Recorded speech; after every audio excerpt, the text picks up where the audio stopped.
সুপ্রিয় দর্শক, আসসালামু আলাইকুম। সবাই কেমন আছো? আলহামদুলিল্লাহ তোমাদের দোয়ায় আমি ভালো আছি। আমের সিজন চলছে আর এই গরমে ঠান্ডা, ঠান্ডা আমের ফিরনি হলে কিন্তু মন্দ হয় না।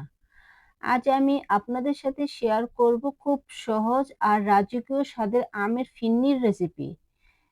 Back to my channel Lipi cooking blog তোমাদের মাঝে নিয়ে এসেছি আমের ফিরনি বা ম্যাঙ্গো ফিরনি। আর এই ফিরনিটা আমি কিভাবে তৈরি করেছি সব তোমাদের সাথে শেয়ার করব। তাহলে চলো কিভাবে তৈরি করেছি কথা না বাড়িয়ে শুরু করি। এখানে আমি ৪ পিস আম নিয়েছি আর আমের বাকলগুলো আমি অফ ক্যামেরা সুন্দর করে পরিষ্কার করে নিয়েছি। আর পরিষ্কার করার আগে আমি অবশ্যই ধুয়ে নিয়েছি। এখন আমি আমগুলোকে চটকিয়ে রস বের করব।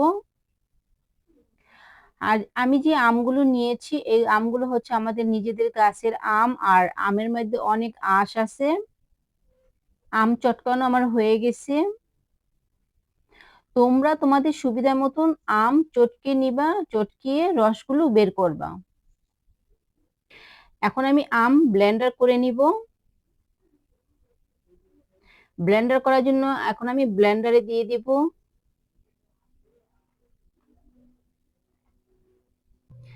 দেখো আম আমার ব্লেন্ডার হয়ে গেছে। আর আমগুলো কিন্তু আমি চালনের সাহায্যে ছেঁকে নিয়েছি, কারণ যেহেতু আমের মধ্যে অনেক আঁশ আছে সে কারণে চালনে ছেঁকে নিয়েছি। আর এখানে আমি ১ মুঠো পোলাও চাল নিয়েছি আর চালগুলোকে আমি আধা ঘন্টা ভিজিয়ে রেখেছি। ইচ্ছে করলে তোমরা এই চালটিকে ব্লেন্ডার করে নিতে পারো। আর ব্লেন্ডার করার সময় অবশ্যই আদা আদা করে ব্লেন্ডার করতে হবে। এখন আমি চুলার মধ্যে পাতিল দিয়েছি, সে পাতিলের মধ্যে 1/2 লিটার দুধ দিয়েছি। এখন আমি স্বাদ মতন লবণ দিয়ে দিব। আর এখানে আমি লবণ দিয়েছি ৪ চামচের 1/2 চামচ। আর এখানে যে আমি পোলাও চাল অ্যাড করেছি ফিরনির জন্য, সে পোলাও চালগুলো আমি গুঁড়ো করিনি। দুধের গরমের সাথে সাথে ফিরনি হওয়ার সাথে সাথে আমার চালগুলো গলে যাবে। দুধের বলক চলে এসেছে। এখন আমি চিনি অ্যাড করব। চিনির পরিমাণ ছিল টেবিল চামচের 2 চামচ। তোমাদের ফিরনির পরিমাণ যদি বেশি হয়ে থাকে অবশ্যই তোমাদের চিনির পরিমাণটা বাড়িয়ে দিবে মিষ্টি অনুযায়ী। আমি এখানে চিনির পরিমাণ 2 টেবিল চামচ দিয়েছি, কারণ এখানে আমি কনডেন্স মিল্ক অ্যাড করব। এই দেখো আমি যে দুধ ও পোলাও চালের সাথে জাল দিয়েছি একদম ঘন হয়ে গেছে। আর পোলাও চালগুলো কিন্তু একদম গলে গেছে। আর কালারটাও কিন্তু চেঞ্জ হয়ে গেছে। এখন আমি দুধটাকে ঠান্ডা করে নিব। ঠান্ডা করার পরে আমি যে আম ব্লেন্ডার করে রেখেছি সেই আমগুলো দিয়ে দিব।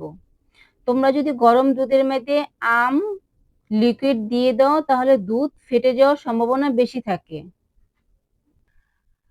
আম দেওয়ার সময় চুলার আঁচ একেবারে কমিয়ে দিতে হবে। এখন আমি আম দেওয়ার পরে দুধের সাথে আম নাড়াচাড়ার সাহায্যে মিক্স করে ফেলবো, তা না হলে তলির মধ্যে লেগে যেতে পারে। এর মধ্যে ফিরনির কালারটাও চেঞ্জ হয়ে গেছে আর সুন্দর একটা ফ্লেভার চলে এসেছে। এখন আমি কনডেন্স মিল্ক দিয়ে দিব। আর কনডেন্স মিল্কের পরিমাণ ছিল টেবিল চামচের 2 চামচ। কনডেন্স মিল্ক দেওয়ার পর আবারও নাড়াচাড়া দিব অনবরত ভাবে, যাতে কনডেন্স মিল্ক মিক্স হয়ে যায়। এই দেখো আমার ফিরনিটাও কিন্তু প্রায় হয়ে যাচ্ছে।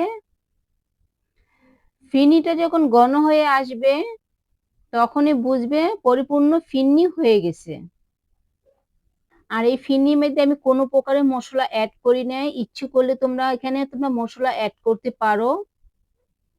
যেহেতু আমি আমের ফিরনি তৈরি করতেছি সেহেতু আমি এখানে কোনো মশলা অ্যাড করিনি। মাশাআল্লাহ, ফিরনির কালারটা একদম ম্যাঙ্গো কালার চলে এসেছে। আর ফিরনিটাও কিন্তু ঘন হয়ে যাচ্ছে। ফিরনিটা যখন নামিয়ে ঠান্ডা করব তখন আরো ঘন হয়ে যাবে। ফিরনিটা যেমন দেখতে সুন্দর, খেতেও অনেক লোভনীয়। ফিরনিটা এখন আমি চুলা থেকে নামিয়ে ফেলবো, বাটিতে পরিবেশন করব। ব্যাস তৈরি হয়ে গেল দারুণ লোভনীয় ম্যাঙ্গো ফিরনি। উপরে কিছু কাঠবাদাম ও কাজু বাদাম ছিটিয়ে দিলে আরো সুন্দর লাগবে, তাই আমি কিছু পরিমাণ কাজু বাদাম ও কাঠবাদাম পরিবেশন করলাম ফিরনির উপরে। তোমরা ইচ্ছে করলে বাসায় ট্রাই করতে পারো এই ফিরনিটি। আর এখন আমের সিজন, সবার বাসায় আম থাকে। আমের সিজন, আম ফুরানোর আগে আগেই তোমরা বাসায় একবার ট্রাই করে পরিবারের সামনে পরিবেশন করতে পারো।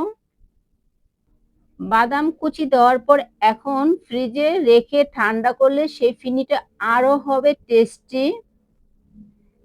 আমের ফিরনিটা যদি ভালো লেগে থাকে অবশ্যই লাইক, কমেন্ট, সাবস্ক্রাইব করে বেল বাটনটি অল করতে ভুলবেন না।